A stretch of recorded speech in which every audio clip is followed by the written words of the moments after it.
so we moved to the city in August 2019, but the process had actually taken us about a year and a half to revamp the building. I mean, the building had actually been condemned by the city. So there was a lot of work that had to be done before we could get to the point of opening. And a lot of people just thought we were crazy. Like there was a lot of pressure for us to move north, but we really believed in the site, and we were actually overwhelmed by the response from Durbanites. I think people just had felt really sad when the original Cafe Fish had closed, and I think it gave people hope in the city. They'd forgotten how beautiful the harbour, and that this is actually a landmark for Durban. I mean, you know, there were some days that we'd get like 300 phone calls before we could even open our doors for bookings. It was every night. We pretty much had waiting lists for 6 months. So we were overwhelmed with the response from Durban and extremely grateful. And then obviously one day it was just, that was it. Shut your doors, no more restaurants.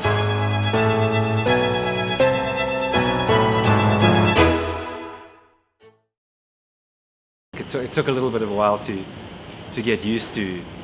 You know, it was almost like the lights were just switched off suddenly. We were going great guns, the restaurant was busy, it was wonderful, and then suddenly we were sitting down telling the staff that we were closing. And it took a while to get used to that. So, you know, not being able to leave your house is strange. So I think I tried to tackle a few projects, none of which I think I really got through. But the first few weeks just felt a bit lost. But after cooked, spent time with my daughter, and tried to exercise, but didn't do a very good job of that either. One of the reasons why we were so excited to be a part of the Eatout Relief Fund is that being a restaurant that's been around for 20 years, we're really part of the Durban community. We've worked obviously in a lot of initiatives and things over the years, and just being, you know, making a difference in our community means a lot to us.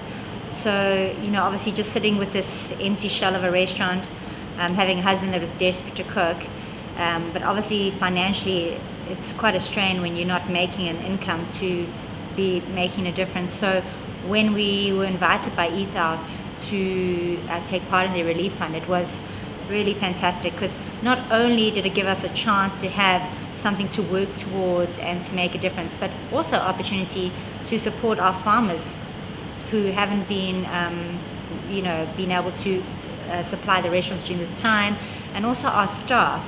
You know, they've just been sitting at home without anything to do, and so to be able to employ them again, to support our farmers and our community, it was absolutely a no-brainer. It's amazing in this tough time to be supporting the Eatout Relief Fund by delivering to them, and I think Gina and I have a very close relationship, and she's kind of kept me in the loops as to how her business model is converting into this wonderful thing for the whole community. We do imported Italian whole peeled tomatoes, we do the Oryx Desert salt, we do some beautiful olive oils for them as well, and then stone ground flour for their breads.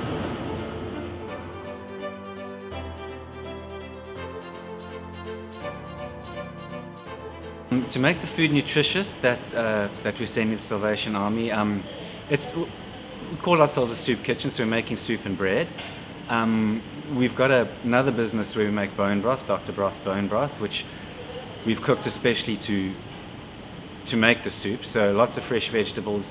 We thicken with pulses, lentils, chickpeas, and simmer in our bone broth. So we think it's lots of nutrition and a nice healthy soup to send on its way. So with the Salvation Army, it was great to partner with them, because they've been giving all the soups that we make to Tembele, the home for the elderly, and so we're trying to feed between 100 and 200 people a day, but what we're hoping for is that now that we're getting going, is that our customers will actually bring down produce as well. Even just a pocket of butternut, we can make like 60 meals from that. So the more produce, the more people we can cook for. And we know that when the government let us open again, that we're probably going to be given reduced numbers of people we are allowed to feed, and in the restaurant itself. So we'll hopefully keep continuing with our soup kitchen, because it just actually, gives the staff something to work towards.